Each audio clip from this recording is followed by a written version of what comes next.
Hi everyone, Aaron here for Zollotech, and yesterday Apple released new AirPods firmware updates for the AirPods 4 and AirPods 4 with active noise cancellation and AirPods Pro 2 with Lightning and with USB-C.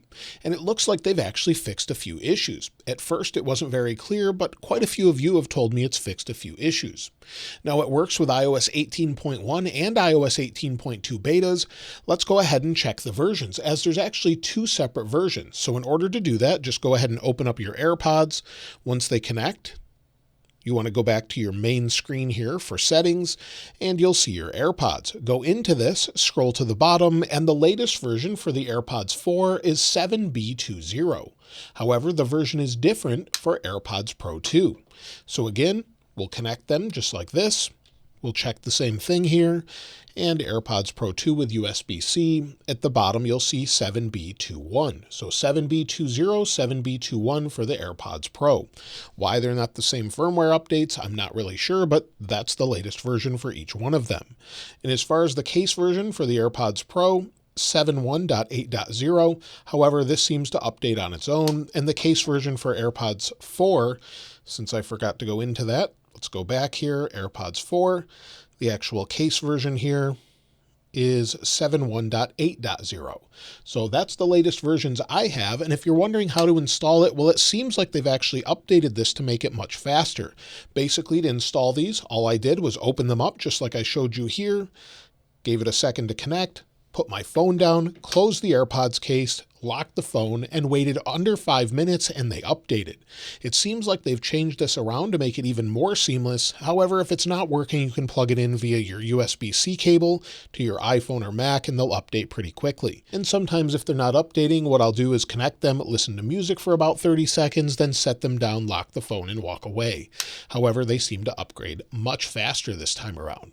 Now, as far as new features, well, what Apple actually says is pretty minimal, which they typically do, and you'll see the latest firmware versions here. All they say for version 7B20 and 7B21 is that it has bug fixes and other improvements. It's not very helpful. Apple really needs to update their notes like they did with 7B19, giving us all the details. If you're fixing bugs, we should know about it, but it looks like there are some bugs that are fixed according to many of you.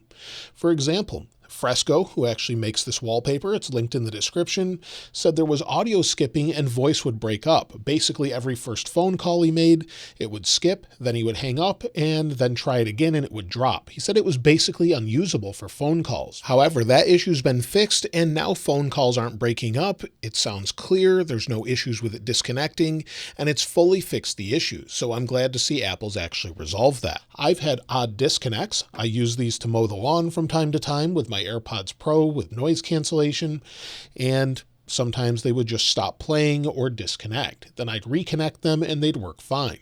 So it looks like it's fixed those issues as far as the overall disconnects. And then the other issue it seems like it fixes is head gestures. So sometimes this wasn't working for some people, but if you're using head gestures, which is really nice to answer a phone call, it looks like it's actually working. So you can shake your head left or right or up or down to either answer or deny a notification or respond to it. So that's great. That looks like it works fine now. And the options, of course, are here with your different head gestures if you want to utilize that. It looks like it's working fine for everyone where it wasn't before.